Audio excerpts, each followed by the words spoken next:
મહેસાણા તાલુકાના સામેત્રા અને મરેડા પંથકમાં આવેલી ખાનગી પેપર મિલના પ્રદૂષણ સામે ગ્રામજનોનો રોષ ચરમસીમાએ પહોંચ્યો છે।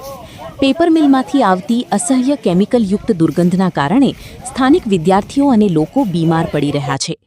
દુર્ગંધ અને પ્રદૂષણથી કંટાળીને ગ્રામજનો અને વાલીઓએ જ્યાં સુધી કંપની બંધ ન થાય ત્યાં સુધી બાળકોને શાળાએ ન મોકલવાનો કડક નિર્ણય લીધો છે। આવો જાણીએ શું કહે છે સ્થાનિક લોકો। હું શ્રી KST પટેલ સરસ્વતી વિદ્યાલય પ્રિન્સિપાલ તરીકે સેવા બજાવું છું। પટેલ મુકેશભાઈ એન પટેલ। શું કહેશો, અહીંયા જ્યાં બાળક પાસથી સ્કૂલે આવવાનું બંધ કરી છે, કેવી તકલીફો બાળકોને પડી રહી છે, શું સમસ્યા છે?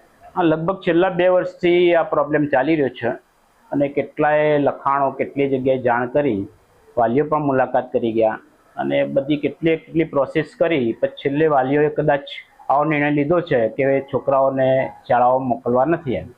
એટલે આજે શાળાઓમાં કોઈ છોકરું આવ્યું નથી। અમારી શાળામાં 305 વિદ્યાર્થી ભણે છે, પણ આજે એક પણ વિદ્યાર્થીને વાલીઓએ મોકલ્યા નથી। ખાસ કરીને બાળકના ભણતર પર કેટલી અસર વર્તાશે? એટલે અભ્યાસ તો બગડે જ છે, પણ એ સાથે આ જરૂરી છે કે ચલો આ ફેક્ટરીને બંધ કરવા માટે વિદ્યાર્થીઓના આરોગ્ય માટે બહુ જરૂરી છે। એટલે એ પણ સારું પગલું છે કે ચલો વિદ્યાર્થીઓ આ આરોગ્યના કારણે કદાચ વાલીઓએ ના મોકલ્યા હોય તો એ પગલું કદાચ એમના માટે યોગ્ય હશે એમ। શિક્ષણ તો બગડ્યું જ છે, પણ એ વિદ્યાર્થીઓ માટે આરોગ્ય પણ એટલું જવાબદાર છે।